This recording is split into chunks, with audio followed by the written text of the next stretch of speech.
great angle. Let's not do this with the angle.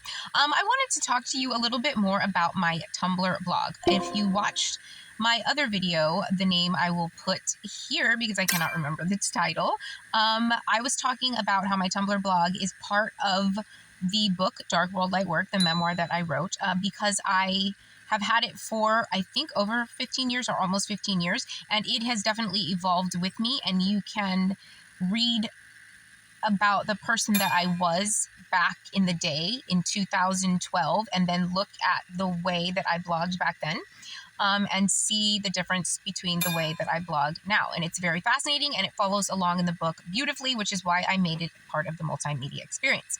Now, there is, and I also talked about how the name of the blog initially was Shoes, Booze, and Boys with Tattoos. I'm going to have to move this. I don't like the angle.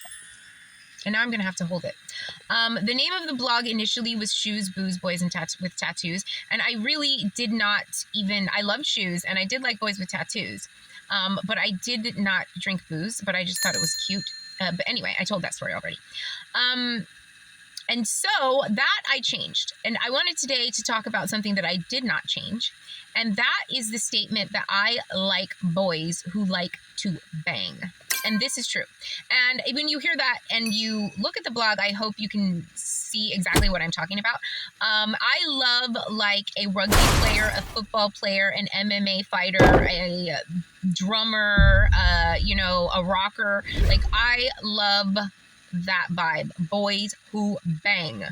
Boys who are not afraid to get roughed up a little bit. Boys who are not afraid to rough somebody up a little bit, but ones who do it with some skill. Or a ton of skill, a lot of skill. I love that. That is just, it's cute to me. It's hot to me. It always has been. And it always will be. And I wanted to tell a little story because I do I did very much love MMA. Now I want to put this back down. I was very into MMA for a very long time. And as you know, with me, when I do like something, I become, or you might not know this, but I become kind of obsessed with it and I seek to become an expert on whatever it is. And I did that also with MMA. The way I got into it was, okay, I cannot believe myself with this angle. The way I got into it was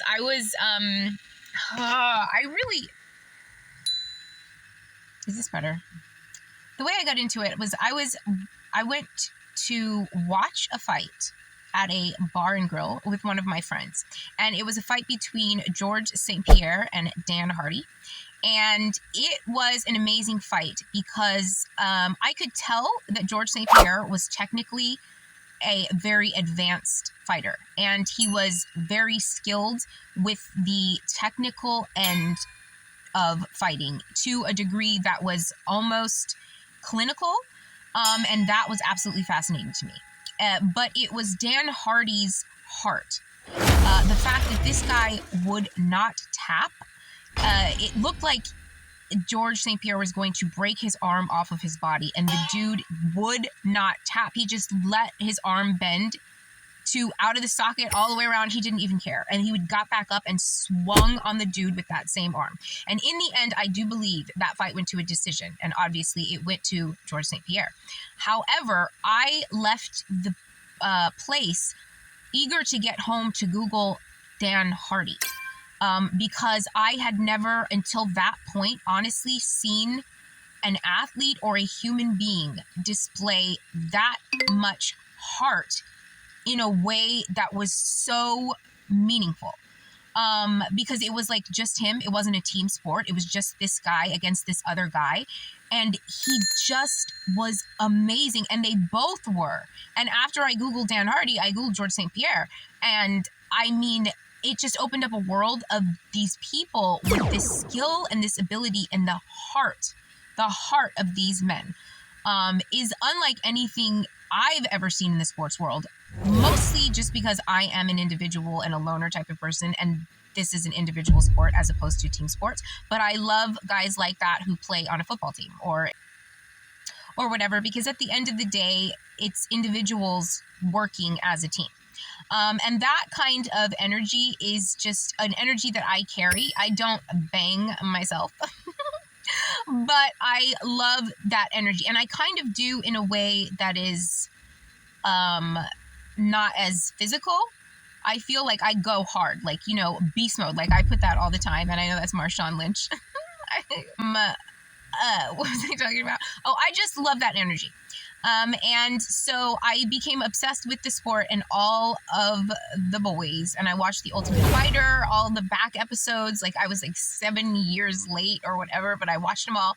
And I became an expert on the subject. So much so that the next time I went to a fight with my friend, he was like, "What happened? Like you didn't even know anything about the sport at all the last time." It was like their fights are every month. It was the next month, and he was like, "You know more about it than me, and I've been watching for 10 years." It was so funny. He's like, "Did you download a program about MMA in your brain?" And I was like, "Kind of, I guess." I just went hard, and that's how I go on everything, which is why I figure out stuff. And the funniest part about the plot against me is that the people targeted me because I figured out their plot.